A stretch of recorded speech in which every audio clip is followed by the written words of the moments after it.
Kalau lampu ini terangnya lama, transaksi ekonomi semakin lama. Jadi roda ekonomi muter gitu Berputar. ya? Ya. Berputarnya setelah kita cek lampu itu hidup, Jalan Cokroaminoto itu kuliner sampai pagi. Lampu mati, ukut semua. Setelah saya pelajari dengan adanya COVID itu, pertumbuhan ekonomi itu salah satunya dipengaruhi dengan nyalanya lampu itu. Di penghujung amanah Bapak sebagai wali kota, menginginkan Kota Madiun jadi kayak apa, Pak? Saya ingin kota ini nomor 1 di negeri kita ini. Sudah siap ini.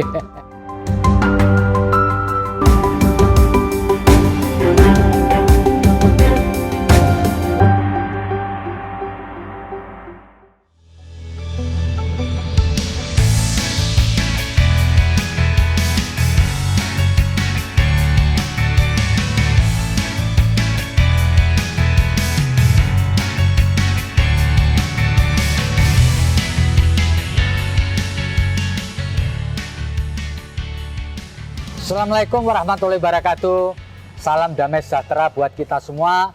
Om Swastiastu, Namo Buddhaya, dan salam kebajikan. Saya Feby Mahendra Putra, Direktur Pemberitaan Tribun Network. Kali ini berada di Kota Madiun. Kebetulan kota ini adalah kota kelahiran saya. Kita akan ngobrol dengan Wali Kota Madiun, Bapak Dr. Andes Maidi. Saya sekarang berada di depan kantor Balai Kota atau kantor Wali Kota Madiun, Pak Maidi. Kita nanti akan bertemu dengan beliau. Kita lihat sekarang Kota Madiun sangat bagus, tertata rapi. Yuk kita bersama bertemu dengan Pak Wali Kota Maidi. Dr. Andes Haji Maidi, SH, MM, MPD atau yang biasa disebut Pak Maidi adalah Wali Kota Madiun periode 2019 hingga 2024. Wali Kota Maidi berpasangan dengan wakilnya Indah Raya Ayu Miko Saputri. Dulunya Maidi pernah menjadi guru geografi di SMAN 1 Madiun pada 1989 hingga 2002. Kemudian tahun 2002 menjabat Kepala SMAN 2 Madiun. Tahun 2006 menjabat Kepala Dinas Pendidikan dan Kebudayaan Kota Madiun. Pada tahun 2009 hingga 2018 sebagai Sekretaris Daerah atau Sekda Kota Madiun. Maidi dan Indah Raya memiliki 5 program prioritas pancakarya, yaitu Madiun Kota, Pintar, Melayani, Membangun, Peduli, dan Terbuka. Selama kepemimpinannya, Pemkot Madiun telah sukses membangun pedestrian Pahlawan Street Center sebagai tempat wisata.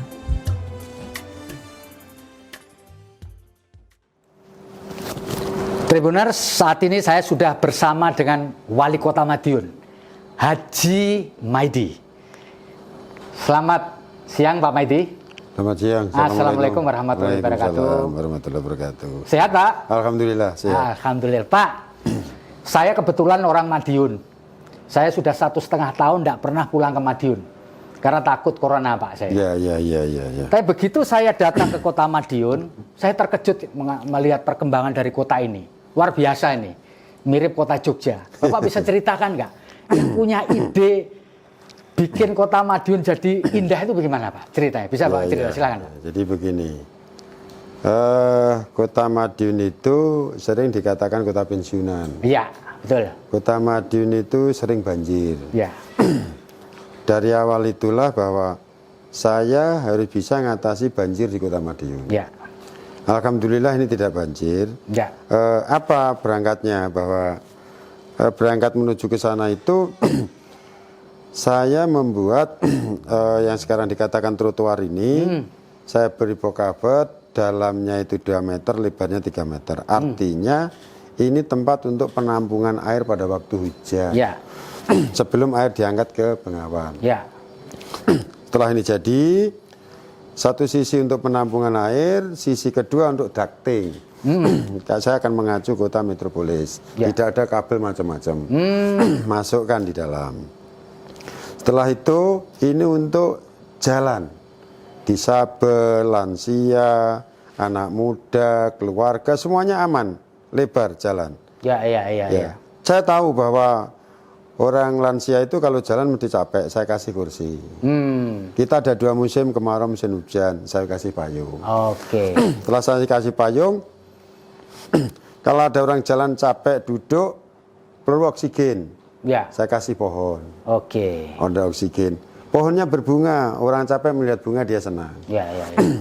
Hasil akhir yang keenam, Madiun itu karena sempit, saya harus bagaimana connecting antara infrastruktur, antara ekonomi, kesehatan. Ya. Maka pada saat ini alhamdulillah banyak warga, karena kota ini siang 1 juta bunga, maka banyak warga punya ternak lebah. Oh iya, iya. Ya, jadi ternak lebah tidak membawa kotoran, lebah tidak memberikan makanan, dia Cari sendiri. 3 bulan panen madu. Ya. Inilah kota Madiun yang saat ini sedang berjalan. Oke, Pak Maidi. Prinsipnya yang mendesain sehingga kemudian ada lampunya, ada tamannya, ada trotoarnya, terus kali ditutup dipakai pedestrian. Itu konsep siapa yang bikin, Pak? Itu konsep saya sendiri. Oh. Jadi Nggak nyewa orang untuk mendesain nggak ya? Enggak ada. Bapak desain sendiri gitu kah? Saya desain sendiri, marketnya saya desain sendiri, saya awasi sendiri, Oh gitu ya? saya cek sendiri, kualitas bangunannya, itu semuanya saya sendiri. Oh gitu ya? Tidak ada, saya ada konsultan dari luar, tidak ada. Oh. Sampai sekarang tidak ada. Semuanya saya, termasuk ngetes. Jadi, karena saya banyak pengalaman masalah dari kota ke kota. Jadi kota ini akan indah manakala semuanya indah. Ya. Hasil pembangunannya harus juga bagus. Lampunya dilihat orang juga bagus. Trotoarnya juga bagus. Ya. Ini tempat indah. Maka ini saya cek sendiri, saya desain sendiri, dan alhamdulillah banyak orang yang datang ke sini senang. Gitu ya, Pak ya. Betul. Iya. Enggak, betul. Saya sendiri sebagai warga kota Madiun senang juga sih. Pak Maidi, di samping kantor wali kota ini ada patung singa, Pak. Mirip dengan yang ada di Singapura yang munculin air. Kenapa Bapak milih singa? Jadi gini, Ya. kenapa kita nanti timurnya itu ada 6 galeri. Oh, 6 galeri. 6 negara, galeri 6 negara. Oh, gitu. Jadi salah satunya Singapura. Ya. Karena apa? Kita melihat bahwa singa, segalak-galaknya singa tidak akan makan anaknya. Ya. Gitu. Ya. Segalak-galaknya singa, dia akan taat. Jadi di sini tuh walaupun ada suatu keindahan, kekasih sayang dan cinta itu selalu ada. Ya. Nah, dengan melihat kondisi itu, maka di Sumber Umes itu nanti tempat kuliner 6 negara. Ya. Tetapi kita tidak melupakan kuliner lokal ya. Itu 6 negara itu mana saja, Pak? 6 negara itu nanti Singapura, Ya. terus sama Perancis, terus Mekah, Madinah, terus satunya Inggris. Oh, London ya. Ya, nanti ada Menara Eiffel, gitu, ada jam itu semuanya nanti lengkap. Jadi ini bukan satu-satunya ya, Bukan Pak? satu-satunya. Oke. Jadi di sini saya ibarat kan ada Ka'bah. Ya, betul. Ya. Ada Ka'bahnya, itu sekarang untuk musola dan sebagainya. Kalau ada orang kunjung ke sini, itu nah baratnya ada Menara Eiffel-nya. Itu lengkap. Nah, sebelah balai kota itu nanti kalau tidak ada COVID ini, itu ada terminal bis wisata. Oh, gitu ya, Pak. Ini bis wisata sudah ada semua. Oke. Sekarang ada di garasi. Nanti akan ada di situ. Semua yang datang di Madiun, posnya di sini. Ya. Dan disinilah nanti ada terminal bis kota kita, bis pariwisata kita. Ya. Ada di sini, bisnya sudah ada semua. Nanti tinggal milih rute. Rutenya akan kemana sudah kita tentukan. Jadi ada rute yang nanti rute wisata buatan di Madiun. 27 kelurahan mandiri. 27 kelurahan mandiri. Sudah kita siapkan semuanya. Nah, dengan kondisi-kondisi ini, sini jadi magnetnya. Jadi magnetnya, dan orang kalau ke Madiun sama sudah ke 6 negara. Oke. Pak Maidi, Kami tadi sebelum ke kantor Bapak ini sempat mampir ke RTM di Jalan Ahmad Yani, ditulisi tempat sebagai penampungan isolasi orang yang mudik. Itu benar Pak, sangar kayak gitu? Oh benar. Saya aja takut Pak masuk situ tadi Pak. Kok sampai aku takut? Jadi gimana ceritanya Bapak memilih tempat yang sangar kayak gitu? Ceritanya begini. Ya.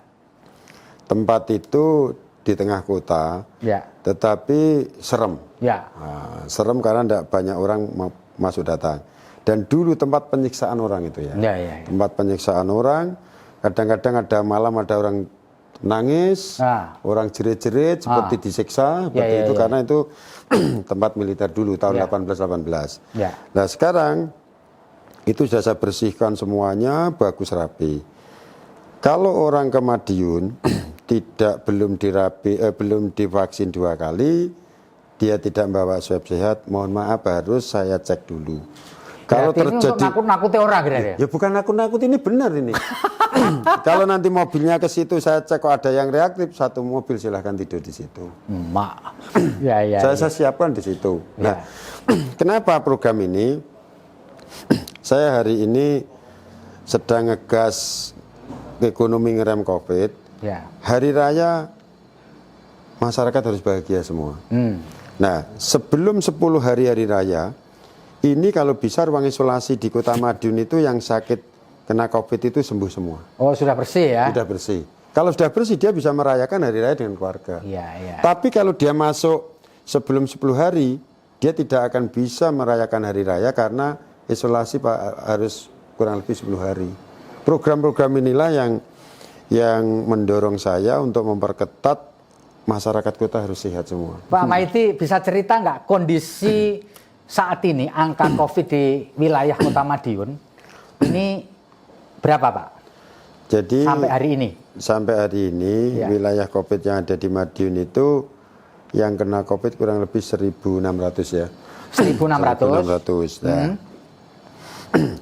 Dari hari ke hari sebelum hari raya, memang saya masif mencari warga yang kontak yang kena. Nah, hari ini kebetulan saya sudah punya mesin PCR itu, tapi KSO kita sewa. Kita sewa itu langsung ada orang 5-6 masuk, cek lagi masuk. Kemarin saya ngecek 23 orang, 1 kelurahan. Ini saya rahasia cek semua. Dari 23 itu yang reaktif ada 9 masuk. Saya cari semuanya. Saya tidak khawatir, tidak gengsi, manakala saya mencari warga yang reaktif ini kita masukkan, segera kita sembuhkan. Tetapi saya mencari bukan saya biarkan, karena saya punya mesin ini. Jadi bagaimana secepatnya masyarakat itu sehat, masyarakat Kota Madiun.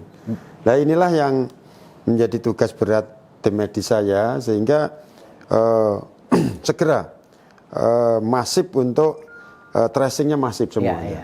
Dengan cara seperti itu, kalau warga itu belum terlalu parah, itu cepat sembuh.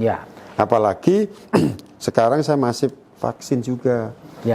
Vaksin kita masifkan, tracing kita masifkan, kita masukkan cek. Setelah kita cek swabnya itu ada yang reaktif, segera kita sembuhkan, karena bor rumah sakit saya 50%. Masih kosong. Ini saya buatkan lagi, ada kurang lebih 28 kamar lagi. Nah ini, jadi kondisi-kondisi ini merupakan suatu kewajiban dan skala prioritas ya. Skala prioritas karena COVID belum ada obatnya. Tetapi orang yang kena segera kita obati, yang belum kena segera kita vaksin. Itu untuk di Kota Madiun. Pak Maidi, pemerintah kan sejak 13 Januari melakukan program vaksinasi. Bisa diceritakan Mbak, target vaksinasi di wilayah Kota Madiun itu berapa? Dan sampai sekarang yang sudah divaksin pada tahap kedua itu berapa dan persentasenya berapa Pak Maidi? Jadi vaksinasi kita target 19.000 sekian. 19.000? Iya, 19.000 sekian. Itu 19.000, mohon maaf, itu dari berapa ratus ribu penduduk itu? 210. 210, ya targetnya 19.000. Ya 19.000 ini berjalan sudah sampai 16.000 sekian. Oh berarti kurang 3.000 berarti? Ya kurang 3.000. Ya. Nah kurang 3.000 ini nanti kan kita kadang-kadang ada jatah lagi. Ada jatah lagi lah. Untuk vaksin yang ada di kota ini sementara mau hari raya saya skala prioritaskan orang yang sering menghadapi orang banyak. Di antaranya apa? Contohnya? Ya, di antara contohnya pedagang pasar. Oh pedagang pasar. Ya, pedagang pasar, pasar tradisional, swalayan, semua ini kita dulukan. Ini akan atau Sudah. Okay. Minggu ini sudah. Ya. Minggu ini sudah selesai, termasuk bank. Oh pegawai bank. Pegawai bank kan rame juga. Ya. Yang rame-rame ini kita dulukan semua. Habis itu nanti baru lansia-lansia yang sudah nyusul-nyusul lagi. Sehingga yang rentan komunikasi dengan orang banyak, ini yang kita dulukan. Ya. Jadi jangan sampai teman-teman yang bisa melayani dengan baik ini justru kena. Itu berbahaya itu. Oke. Berbahaya sekali itu ya. Pak Maidi, so far nih sejauh ini, apakah ada warga Kota Madiun tuh yang menolak untuk divaksinasi? Nggak ada. Nggak ada ya? Malah antri. Oh, malah antri saya kepingin setiap hari di WA. Pak Wali saya kapan? Pak Wali saya kapan? Pak Wali. Ini Justru yang banyak minta bukan yang nolak ya Pak? iya dan nolak saya guru. Guru semuanya. Ini tadi dosen. Semuanya sudah dosen sebagian, dosen-dosen. Ini segera dicukupi. Nggak ada malah, wah antri kita repot. Repotnya gini, vaksin terbatas, yang minta semakin banyak. Ya. Malah ada, Pak Wali saya beli sendiri, enggak apa-apa, Pak Wali saya cepat, Pak Wali cepat, Pak Wali. Gitu loh. Oh beli sendiri senani Pak Presiden. Loh, makanya itu, Ya. maunya dia pengen cepat. Ya, Tapi karena vaksin terbatas, skala prioritas itu ya kita dulukan mana-mana yang rentan masalah itu. Oke. COVID-19 ini memukul banyak sekali sektor Pak Wali ya. Terutama adalah sektor ekonomi. Nah sejauh ini kondisi pertumbuhan ekonomi di Kota Madiun itu minus, nol atau plus sampai ke 4 tahun 2000 ini. Jadi 2020 maksud saya. Jadi gini, kita pernah minus. Kapan itu Pak minusnya? Minusnya itu 3 bulan yang lalu. Oh 3 bulan yang lalu. Ya. Karena sarem benar. Sarem, karena kita COVID itu kita rem, saya melindungi warga, lampu saya matikan malam. Malam dimatikan? Saya matikan lampu. Kok bisa Pak? Ya bisa. Jadi gimana logikanya matikan lampu malam? Logikanya begini. Ya. Kalau orang itu kerumunan, ada petugas, itu pergi semua. Itu petugas pergi, dia balik lagi. Oh. Wah, susah caranya gini. COVID tidak bisa direm, matikan lampu. Mati lampu saya matikan. Sore habis itu mall jam 8 tutup, lampu saya matikan. Semuanya keluar dari mall, dia tidak akan bisa mampir kemana-mana karena lampunya mati. Dia langsung pulang. Petugas kontrol. Ada kerumunan enggak? Oh enggak ada. Oke jam 12 malam lampu kita hidupkan. Balik nggak mungkin orang keluar Nggak lagi mungkin, jam 12. Dia tidur. Ya, udah tidur. Biar segi keamanan. Oh gitu ya. Itu bisa keren. Itu bisa keren. Ya orang-orang tanya, Pak Wali kok aneh? Aneh apa? Orang tidur malah lampunya dimatikan.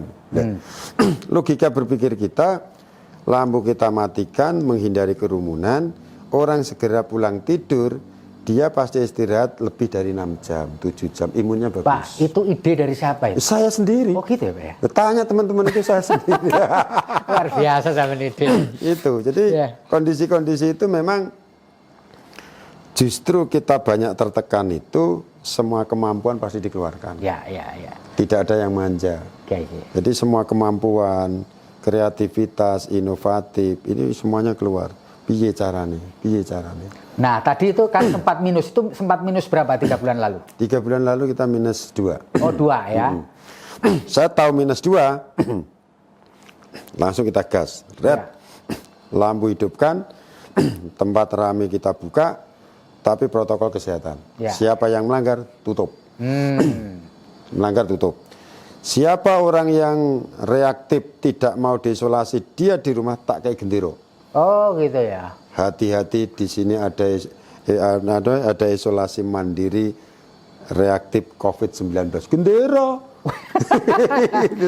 Iya. Kasih bendera. Akhirnya orang kan mau kerumun di situ takut. Kamu takut lah. Saya ngirim, saya taruh di depan. Anak-anak ngirim, minta sembako, saya candelkan di depan. Itu pola-pola kita. yang di rumah tetap kita hargai, tapi yang di rumah tetap harus jaga diri. Nah sekarang setelah dilakukan itu tingkat pertumbuhan ekonomi membaik nggak? Baik. Nah sekarang berapa anunya? Pertumbuhan ekonomi kita pada saat ini sudah inflasi ya kita. Kita inflasi 0,7.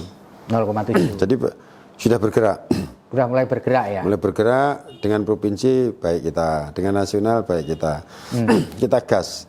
Jadi setelah kita gas ini karena perkotaan itu karena jasa, hidupnya itu ya hidupnya ekonomi, hidupnya lampu. Ya. Hidupnya lampu dan geraknya orang. Ya. Karena lampunya itu hidup rewame.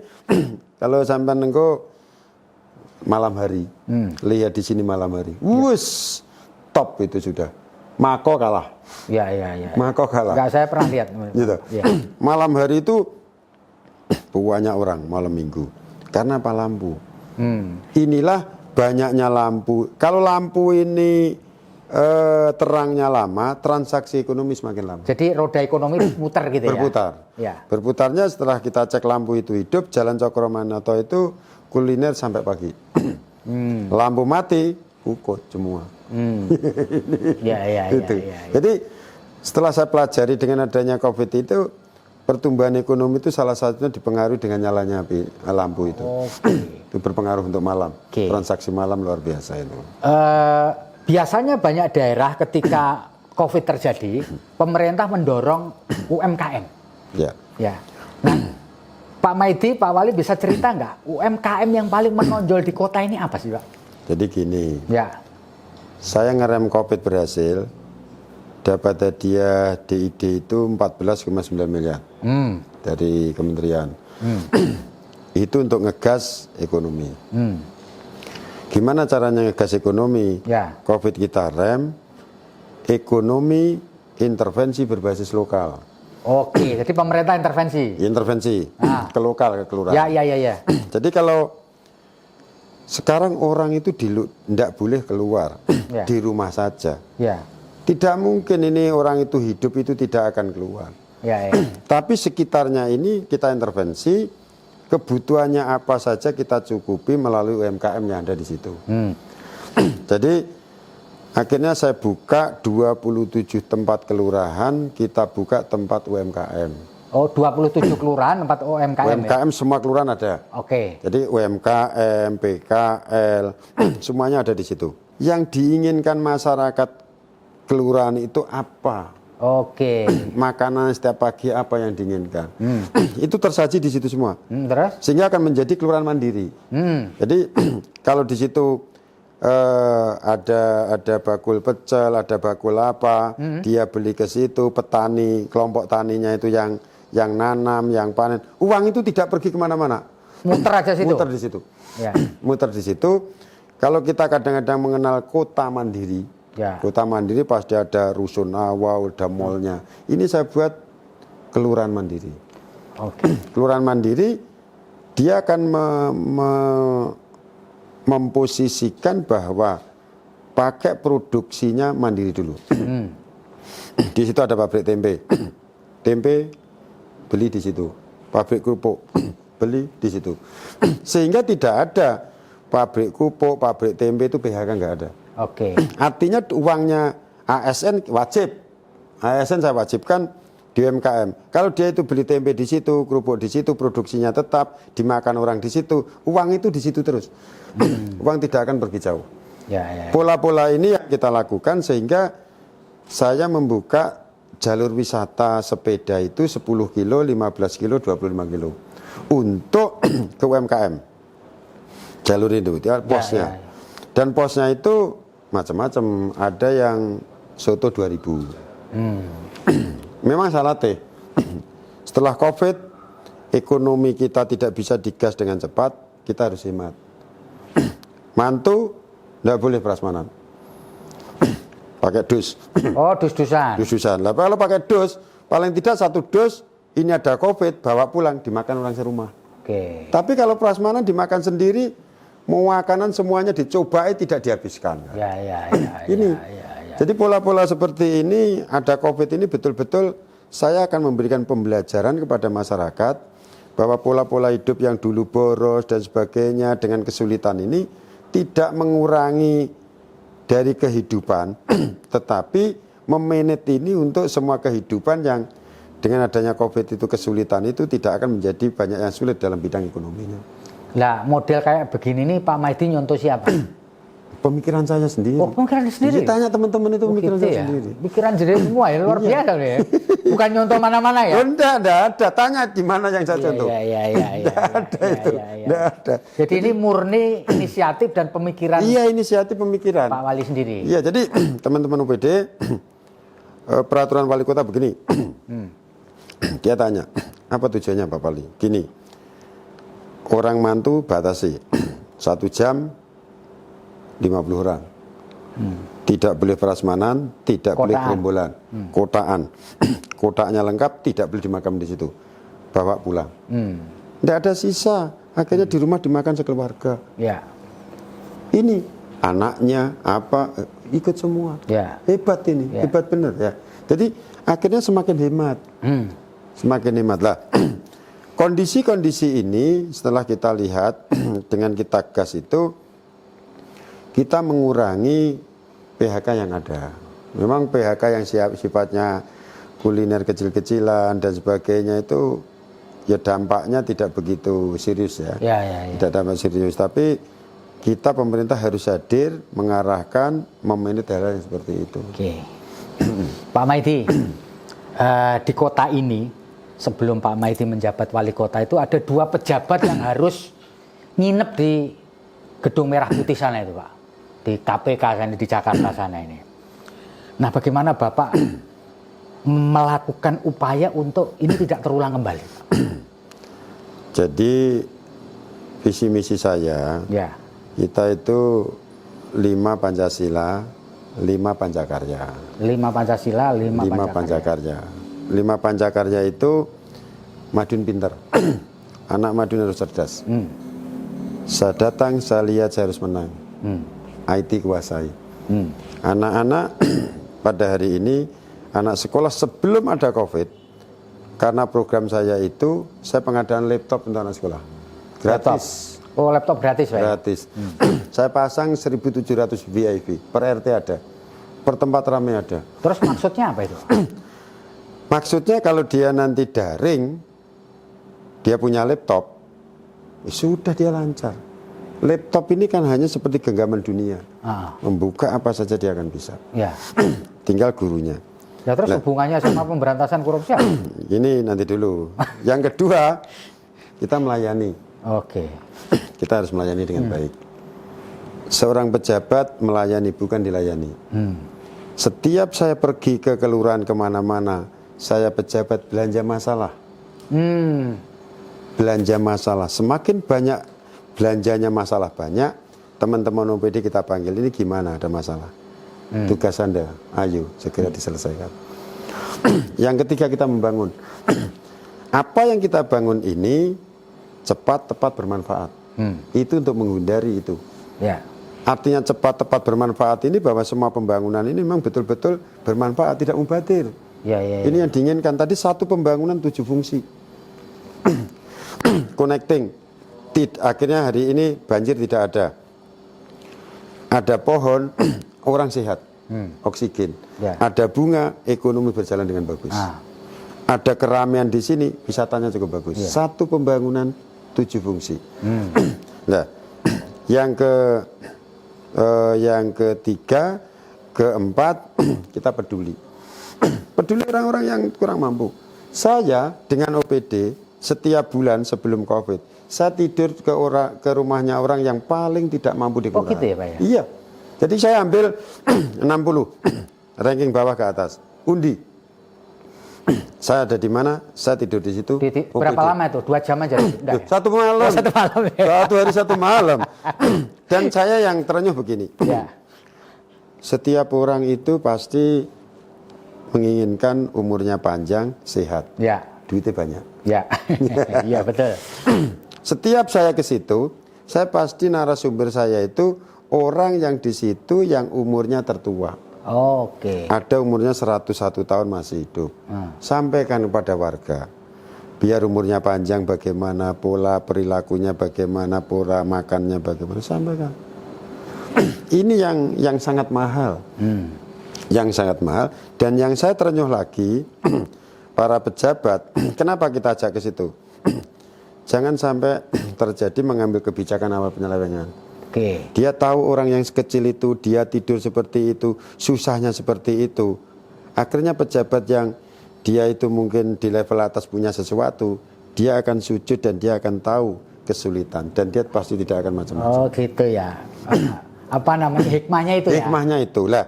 Dari hikmah itu, pejabat tahu seperti itu, akhirnya sebagian rezekinya ada dia menjadi bapak asuh. Oke. Bapak asuh lansia, bapak asuh anak sekolah.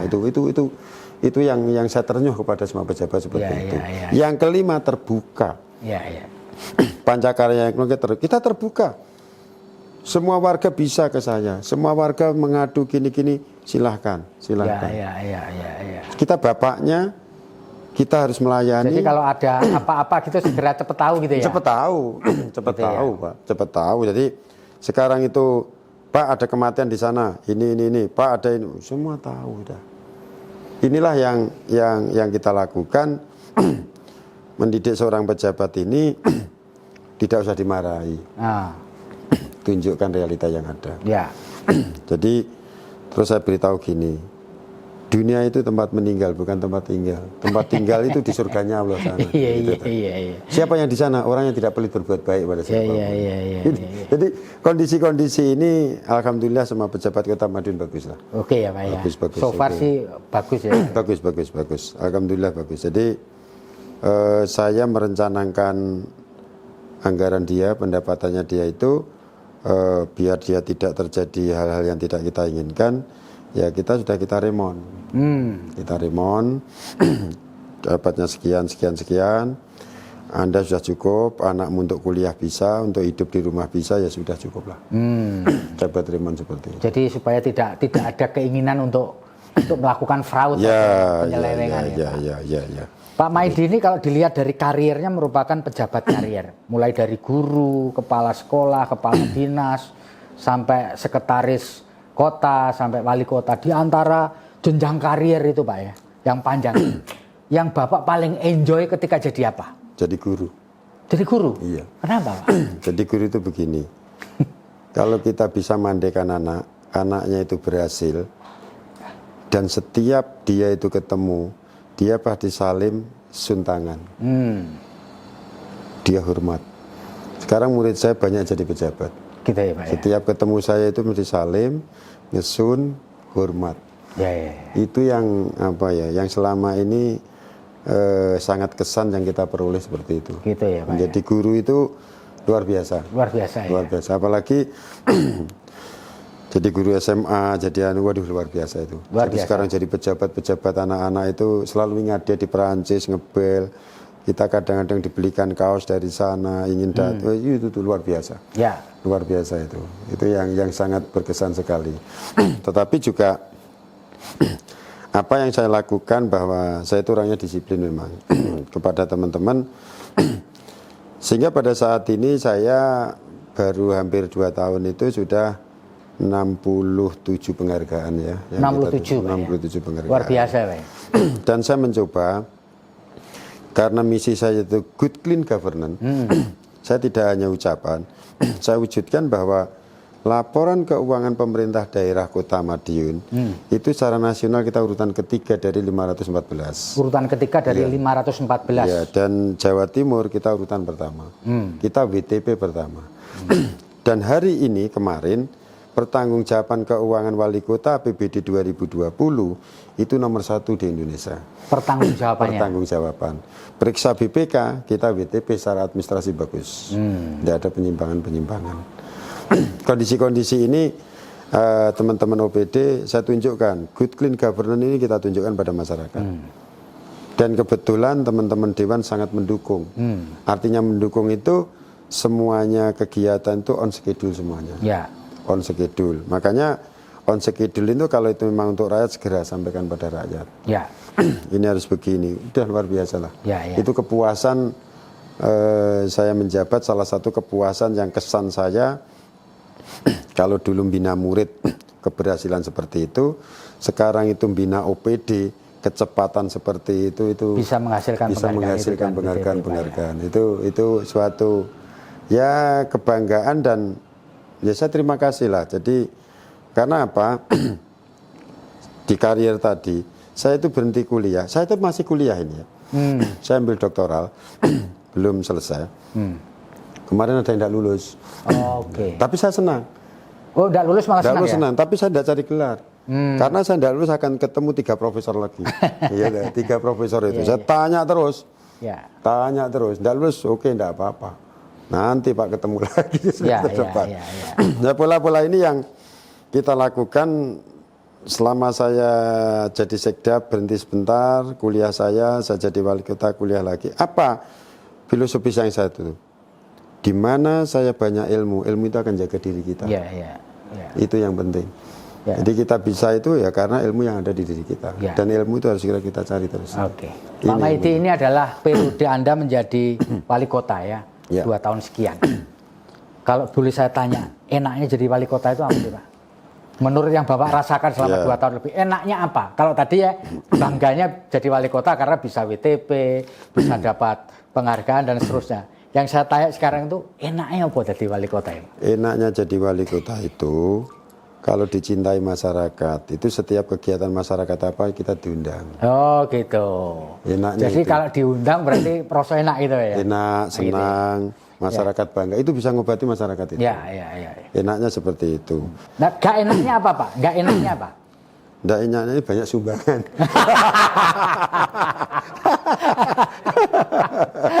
Itu ya. Bayangkan kalau sehari orang meninggal, tingkepan, sunatan, mantu biasanya minim 7 orang. Kalau 7 orang itu 500 3,5 juta. Satu bulan berapa? 100 juta. Dulu ya. Lumayan Pak ya. Lumayan. Nggak datang bapaknya, nyumbang sedikit wali kota. Nah itu nggak enaknya, susahnya. Tapi senangnya kita dicintai rakyat. Dan rakyat ini sebenarnya tidak ingin itu. Yang menginginkan seperti itu kan kita sendiri. Kan nggak enak kalau kita datang hanya datang. Masyarakat kita datangnya aja sudah luar biasa. Luar biasa senang Pak ya. Senangnya luar biasa. Itu yang kita rasakan itu. Pak Maidi, bisa cerita nggak sedikit mengenai kehidupan Bapaknya mulai dari kecil sampai ke wali kota supaya pembaca kita itu tahu lebih banyak mengenai diri Bapak dari cerita Bapak sendiri. Lahir di mana, besarnya di mana, sekolahnya gimana, ada masa-masa sulit atau tidak. Silakan Pak. Jadi saya itu lahir di lereng Gunung Lawu. Magetan. Pelausannya. Iya. Tanggal berapa tahun berapa Pak? Saya tanggal 12 bulan 5 tahun 61. Di sana kebetulan saya anak seorang kiai ya. Seorang kiai. Di sana desa terpencil sekali, Jejer Telaga Sarangan. Itu nama kampungnya masih ingat Pak? Desa Ngancar ya. Ngancar? Ya Jejer dengan Telaga Sarangan. Oh Jejer dengan Telaga Sarangan. Nah, kehidupan di sana semuanya petani. Tapi saya prinsip, orang tua saya prinsip bahwa hidup saya harus lebih sempurna daripada orang tua saya. Harus itu. Itulah saya harus pergi sekolah. Setiap hari jalan 15 kilo. Setiap hari jalan. Sekolahnya jalan. Sepatu 1 minggu habis. Jalan. Itu SMP. Karena saya melihat kondisi seperti itu, saya anak desa, saya harus ke kota. Pergilah saya di Kota Madiun, di SMA 3 Madiun. Di SMA 3 Madiun, saya datang, saya lihat saya datang, saya harus menang. Saya harus bisa menguasai kota itu. Artinya, kalau saya jadi murid, aku kudu pintar. Jadi Bapak kos di kota ini? Kos. Saya kos. Di kos itulah, naluri kita bisnis saya tinggi. Jadi bisnis Bapak? Bisnis. Saya mulai SMA sudah bisnis. Bisnis apa itu Pak? Saya bisnis mulai dari pemborongan galian dam jati itu dulu semua saya. Oh maksudnya sipil ya Pak? Ngerjain sipil, proyek sipil? Iya, proyek sipil. jual beli sepeda motor mobil. Oh, jual beli motor dan Motor mobil. Hampir Madiun saya kuasai. Oh, luar biasa. Pada saat itu. Setelah itu kebetulan saya di SMA 3 menjadi ketua OSIS. Oh gitu. Kan sekolah organisasi nggak ada. Jadi karena sekolah organisasi nggak ada, disitulah saya pandai memimpin teman-teman, memimpin yang sifatnya di sekolah itu. Ya. Dengan itulah kepemimpinan kita mulai berjalan. Ya. Nah, setelah itu pesan orang tua, kamu masuk di angkatan. Maksudnya suruh jadi tentara. Tentara. Ya. Saya pantokir terakhir gugur. Masuk angkatan darat atau angkatan laut? Polisi, di Oh Magelang. polisi. Gugur pulang. Tapi sebelum gugur, saya sudah tes di IKIP Surabaya. Oke. Sudah tes IKIP Surabaya, kakak saya ada di sana, saya masuk, saya suruh daftarkan, saya masih tes polisi. Setelah gugur ke IKIP, sekolah di IKIP. Waktu itu fakultas apa yang Bapak Pada waktu itu fakultas geografi itu masalah bumi. Oke. Masalah bumi. Tapi saya tidak tinggal diam di Surabaya. Kota besar harus saya juga bisa seperti di kota besar. Loh, yang bisnisnya di Madiun tinggal? Tetap Yang jalan. mobil tadi? Motor itu tinggal. Oke. Bengkelnya saya tinggal. Saya ke Surabaya. Tapi saya ke Surabaya juga tidak semudah itu. Saya kenal beberapa orang pengusaha. Saya kuliah sama sopir. Oh nyopir. Nyopir, nyetori barang-barang di rumah sakit, di mana yang akan dimasak itu. Setiap malam pasti jual kulaannya di pasar Keputaran itu. Oh iya. Keputaran Bang Malam kan bagus itu. Betul, betul. Notanya kasih, pickup kijang dipenuhi baru bawa, kirim. Jadi Bapak ngirim ke mana itu dari pasar? Rumah sakit. Oh rumah sakit ya, rumah oke sakit, untuk itu. kebutuhan rumah sakit ya. Malam selesai dengan teman-teman, biasanya cari barang di kapal. Oke. Ada kapal datang, cari barang bed cover, macam-macam itu. Wes beli banyak, bawa ke kampus. Wah, disitulah setelah itu saya lulus jadi guru. Saya nggak senang jadi guru, nggak senang. Saya kuliah lagi di, saya mau pindah ke pariwisata, saya kuliah hukum. Setelah di hukum itu semester 4. Di mana itu fakultas hukumnya? Di sini, di Unmer. Universitas Merdeka di Ya, Malang atau di Madiun? Madiun. Setelah itu ada tes instruktur Ya. yang dikirim ke luar negeri. Guru. Ya. Saya ikut. Dites. TV itu suruh bicara bahasa Inggris 2 jam. Habis itu dikasih kertas. TV tadi ngomong apa? Oh. Suruh ngarang Iya. bahasa Inggris. Yang tupelnya 550 dikirim ke Australia, yang 750 dikirim ke Inggris. Seluruh Indonesia diambil pada saat itu 21. Ya Bapak yang TOEFL yang Saya berapa? masuk yang tupel 550. Oh 550. Saya lihat, tuh tadi ngomong apa. Kita kan tidak merhatikan. Nah. Oh tadi kejar paket 9 tahun. Itu. Saya di Australia. Di Australia, di sana luar biasa ya. Berapa lama Bapak di Australia? Saya di Australia hampir 1 tahun. Oh 1 tahun. Jadi uang buku, uang macam-macam dipenuhi, kita hemat. Oke. Pulang dari sana saya harus beli rumah, beli mobil. Wes bawalah uang banyak. Tapi tidak saya belikan rumah, dibeli. Saya nyusun buku. Jadi waktu itu status Bapak sudah jadi guru? Sudah, Oh, sudah tugas ya? belajar. Pegawai negeri sipil Iya, ya? pegawai negeri sipil, tugas belajar. Ngajar di mana waktu sebelum berangkat ke SMA Australia? 1. Oh SMA 1 Madiun. Iya. Di situ saya nyusun buku karena saya instruktur harus ngajari guru mengajar seluruh Jawa Timur. Oke. Guru inti saya ambil, nyusun buku, produksi saya gini-gini. Wah, lakunya bukan main. Itulah uang saya banyak dari buku itu. Dari buku itu? Dari buku itu. Judulnya Pak? Masih nggak? Judulnya ya pelajaran. Hah? Materi geografi untuk SMA kelas 1, kelas 2, kelas 3 gitu. Jadi buku pelajaran ya? Buku pelajaran. Geografi ya? Geografi. Disitulah mulai uang saya banyak untuk modal. Oke. Jadi berangkat memang luar biasa ya, susahnya luar biasa. Oke. Tapi dengan berangkat yang kita bekerja tulus, kita bekerja apa adanya, ya insya Allah jalan itulah bisa kita lalui dengan baik. Oke, Pak Maidi, ini pertanyaan terakhir dari saya. Bapak ini kan baru periode pertama. Apakah Bapak punya rencana untuk melanjutkan sebagai bapaknya warga Kota Madiun ini, Pak? Ya, kalau saya itu tugas saya selesaikan dulu. Oh, tugas selesaikan dulu ya? Kita selesaikan dulu, setelah itu kita survei. Survei kalau masyarakat menginginkan ya silahkan. Tapi kalau masyarakat semua tidak menginginkan ya tidak usah. Gitu ya? Iya, jadi artinya bahwa kita ini pada saat ini untuk membangun kota memang perlu pemikiran yang luar biasa, perlu pendekatan dengan masyarakat semuanya. Saya membangun kota ini tidak hanya untuk memuaskan masyarakat kita, tetapi Madiun dan sekitarnya itu ada 6 kabupaten kota, kotanya hanya Kota Madiun. Betul. Itu hanya ada 7,5 juta penduduk. Ini sudah mulai ke sini.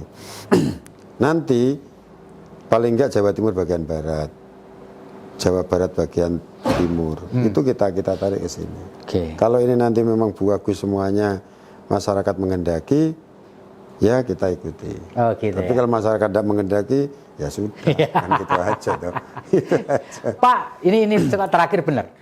Apa yang Bapak ingin bayangkan, akan Bapak tinggalkan sebagai satu warisan gitu buat warga kota ini di penghujung amanah Bapak sebagai wali kota, menginginkan Kota Madiun jadi kayak apa, Pak?